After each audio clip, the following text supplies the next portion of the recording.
CMA HIV test के बारे में इस वीडियो में हम जानेंगे। सबसे पहले सीएमए एचआईवी टेस्ट का इस्तेमाल किस कारण से होता है। तो एचआईवी के निदान करने के लिए इस टेस्ट का इस्तेमाल होता है। एचआईवी सीएमए टेस्ट और कौन से नाम से भी जाने जाते हैं। यह test HIV combo, HIV duo, HIV ELISA fourth generation and HIV P24 antigen plus antibody के नाम से भी जानी जाती है। सीएमए एचआईवी टेस्ट का इंडेक्स वैल्यू क्या होता है, उसकी नॉर्मल रेंज क्या होती है। तो मोस्ट ऑफ रिपोर्ट्स में इसका नॉर्मल रेफरेंस रेंज <1 और मोर लिखा होता है।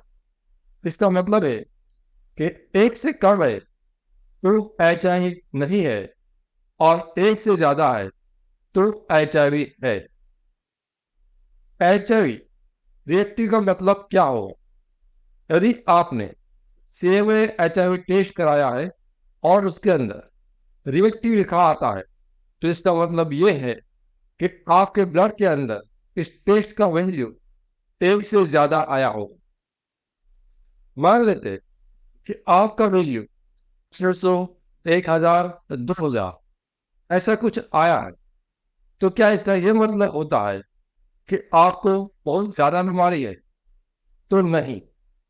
यह टेस्ट का इस्तेमाल सिर्फ और सिर्फ एचआईवी है या नहीं उसके लिए किया जा सकता है।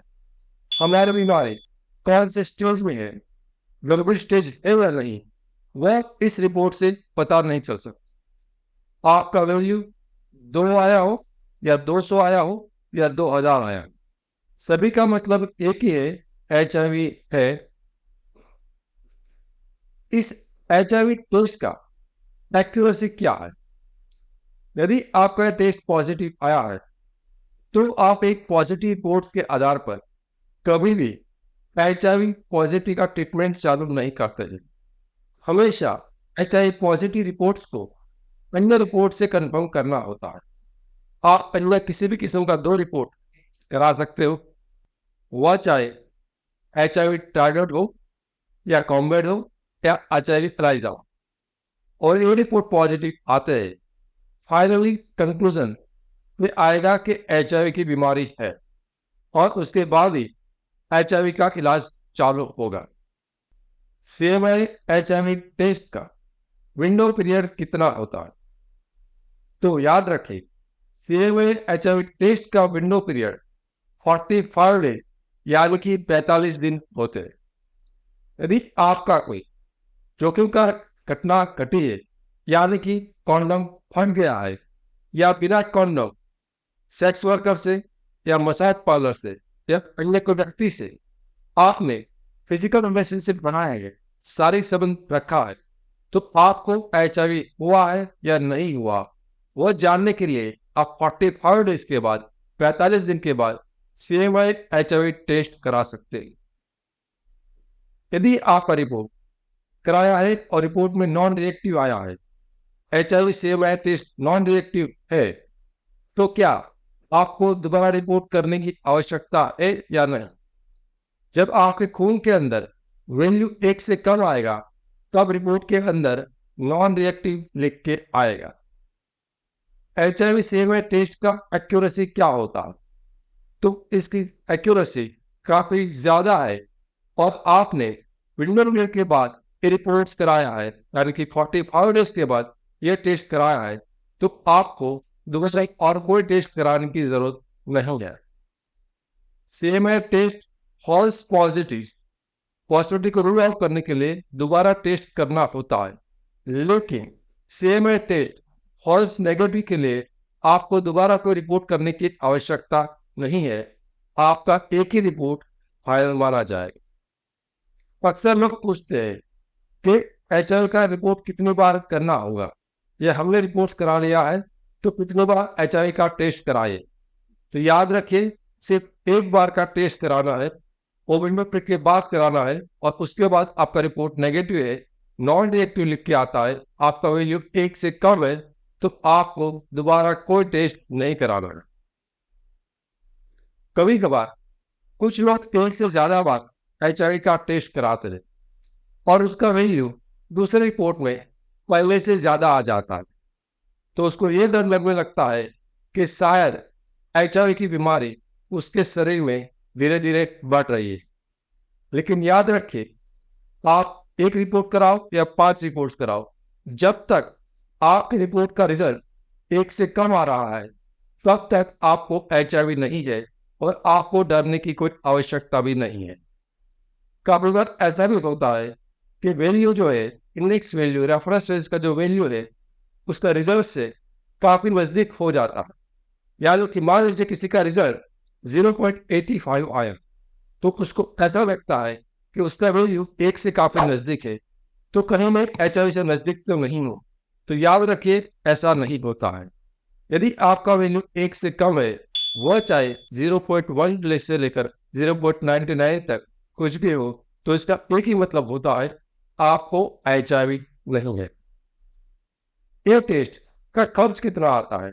तो एक टेस्ट का खर्चा 600 रुपये से लेकर 1000 रुपये के बीच में पीपल्स लैबोरेटरीज में हो सकता है। इस रिपोर्ट का यदि आप कराना चाहो तो कितने दिन में आपको रिपोर्ट मिल सकता है?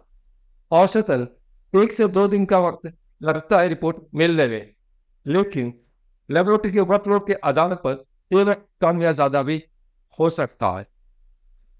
यदि आपने ए टेस्ट कराया है, तो फिर ए टेस्ट आपने मान लीजिए कि आपके शहर में लेबोरेटरीज नहीं है जहां पर ए टेस्ट होता है, और वो ब्लड सैंपल्स किसी और जगह पर ट्रांसपोर्ट होकर किसी बड़े शहर में गया है, तो लोग ऐसा भी पूछते हैं, क्या सर हमारा रिपोर्ट सही आएगा या नहीं आएगा?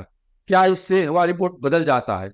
कुछ लोग ऐसा भी समझते हैं कि HIV का वायरस तो तुरंत मर जाता है, तो जब ब्लड किसी और सिटी में जाएगा तो रिपोर्ट गलत तो नहीं आएगा, गलत तो नेगेटिव नहीं आएगा। तो याद रखिए, HIV का वायरस बाहरी वातावरण में यदि मर भी जाता है, तब भी हम ये जो टेस्ट करते हैं, हम ये वायरस से ये टेस्ट में वायरस का पता नहीं लगाते, वो वायरस के खिलाफ बनने वाले जो एंटीबॉडी है उसका पता लगाते, या तो वायरस का जो स्ट्रक्चर्स का एक छोटा सा भाग है, एंटीजन जो उसका पार्ट है, उसका पता लगाते हैं। तो यदि सैंपल हम एक जगह से दूसरी जगह पर ट्रांसफर भी करते हैं, तब भी रिपोर्ट में कोई फर्क नहीं पड़ता है। एक चेतावनी, एक्सपोजर से 3 दिन के भीतर PEP यानी कि पोस्ट एक्सपोजर प्रोफाइलैक्सिस मेडिसिन का इस्तेमाल से HIV होने से हम उसको रोक सकते हैं। लेकिन एक्सपोजर से 3 दिन के बाद किसी भी किस्म की दवाई, आयुर्वेदिक हो, एलोपैथी हो, ART मेडिसिन हो, होम्योपैथिक मेडिसिन हो, जीन थेरापी हो, या अन्य किसी किस्म की मेडिसिन या हर्बल दवाई हो, उससे HIV को नहीं रोका जा सकता। और HIV window period treatment, HIV window period medicine और विंडो पीरियड ट्रीटमेंट, ऐसा कोई शब्द दुनिया की किसी भी किस्म की किताब में नहीं है, किसी किस्म की गाइडलाइन में भी नहीं है। तो इस किस्म का किसी दवाई का प्रयोग ना करें और अपने आप को स्वास्थ्य और पैसे के रूप में होने वाले नुकसान से बचें। हमारा मिशन है HIV एक्सपोजर से जुड़ा हुआ आपका डर और दर्द को दूर करना, और हमारा विजन है HIV के बारे में आसान भाषा में आपको सच्ची और सही जानकारी देना। मैं HIV AIDS specialist doctor Ketan Ranpariya पिछले 17 सालों में 12,000 से भी अधिक पेशेंट का कंसल्टेशन कर चुका हूं। यह चैनल HIV के एक्सपर्ट डॉक्टर द्वारा संचालित है और यहां पर जानकारी विज्ञान के आधार पर दी जाती है। लेकिन याद रखिए, समय के साथ विज्ञान बदल सकता है। यहां पर कही गई बातें एक आम जानकारी के लिए है। कभी भी किसी भी किस्म की जानकारी को अपने जीवन में लागू करने से पहले HIV एड्स स्पेशलिस्ट डॉक्टर से व्यक्तिगत रूप से राय लेना अत्यंत आवश्यक है। HIV के सिम्टम्स के बारे में अधिक जानकारी के लिए लेफ्ट साइड के प्लेलिस्ट पर क्लिक करें और HIV के टेस्टिंग के बारे में अधिक जानकारी के लिए राइट साइड के प्लेलिस्ट पर क्लिक करें। Thank you.